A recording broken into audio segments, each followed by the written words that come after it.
Imagine a country defined by skyscrapers and forests, by global finance and quiet lakes, by Broadway lights and rural valleys. This is New York, not as a state, but treated as if it were a country in its own right, operating on the world's stage. Located on the northeastern edge of North America, this country would sit between the Atlantic Ocean and the Great Lakes, sharing land borders with Canada and neighboring regions like Pennsylvania, New Jersey, Vermont, Massachusetts, and Connecticut.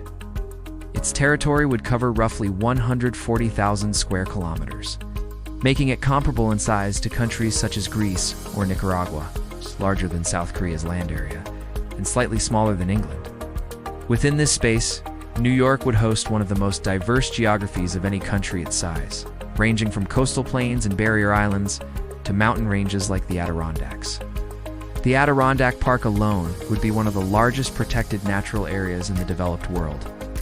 Larger than several European countries, giving New York an environmental footprint rarely associated with major economies. To the west, the Great Lakes region would provide freshwater access on a continental scale. The Hudson River would function as a natural economic artery, connecting inland regions to the Atlantic. As a country, New York would have a population of around 20 million people, placing it among the top 60 most populous countries on Earth, comparable to Romania or Chile. Population density would be highly uneven, with massive urban concentration in the southeast and vast low-density regions in the north and west. New York City would be the dominant metropolitan center, acting as a global city-state within the country. Home to more than 8 million inhabitants and serving as the financial and cultural capital. Other major cities like Buffalo, Rochester, Syracuse, and Albany would form a secondary urban network, supporting manufacturing, education, logistics, and government administration. Culturally, this country would be one of the most diverse on the planet, no single ethnic or cultural group forming an absolute majority in its largest city. Hundreds of languages would be spoken daily, and immigration would remain a defining force shaping cuisine, labor markets, and global connections. Economically, New York as a country would be a heavyweight. Its gross domestic product would exceed $2 trillion, placing it among the top 10 economies worldwide. In fact, it would rank close to nations like Italy, Brazil, or Canada, despite having a fraction of their land area. Finance would be the backbone of this economy, with New York City functioning as one of the most influential financial centers on Earth. Major stock exchanges, investment banks, and insurance institutions would give the country outsized influence over global capital flows. Beyond finance, technology, media, fashion, advertising, and entertainment would form powerful economic pillars. Exporting cultural products across the world, manufacturing would still play a role, particularly in advanced materials, pharmaceuticals, and food processing, especially in upstate regions. Agriculture, while often overlooked, would be highly productive, with dairy, apples, grapes, and wine positioning New York as an agricultural exporter comparable to smaller European nations.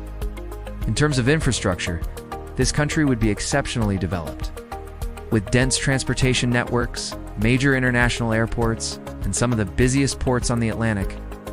Public transportation systems, especially in the main metropolitan areas, would rival those of Tokyo or London in scale and usage. Education would be another strategic asset. New York would host world-renowned universities and research institutions, attracting students and talent from across the globe.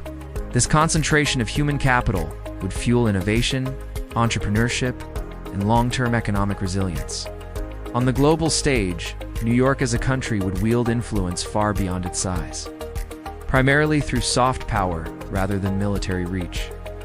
Its media, cultural exports, financial institutions, and diplomatic hubs would shape global narratives and decision-making processes. The presence of international organizations would further amplify this role, turning the country into a central meeting point for global governance. However, this hypothetical country would not be without internal challenges and contradictions. I think economic inequality would be one of the most pressing issues. With extreme wealth existing alongside persistent poverty, often separated by just a few subway stops, housing affordability would represent a structural crisis, especially in urban centers, limiting social mobility and increasing political tension.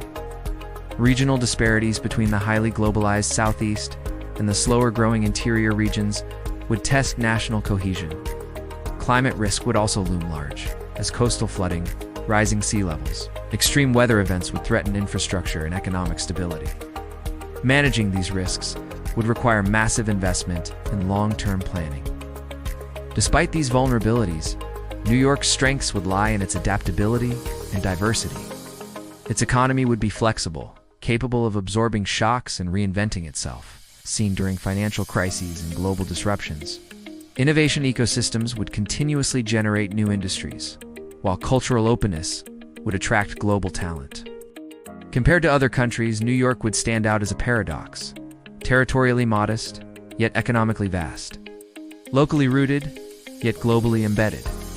It would function less like a traditional nation-state and more like a hyper-connected platform within the global system. In this hypothetical scenario, New York as a country would not dominate through force or territory, but through networks, influence, and ideas. Its real power would come from being indispensable to global finance, culture, and communication. In many ways, this imagined country already exists in practice. Operating daily at a scale that rivals nations with centuries of statehood, seeing New York through this lens helps explain why its decisions, trends, and crises often ripple far beyond its borders. It would be a country built not on expansion, but on concentration, density, and global relevance. And in a world increasingly shaped by cities and regions rather than borders alone, New York would stand as one of the clearest examples of what that future looks like.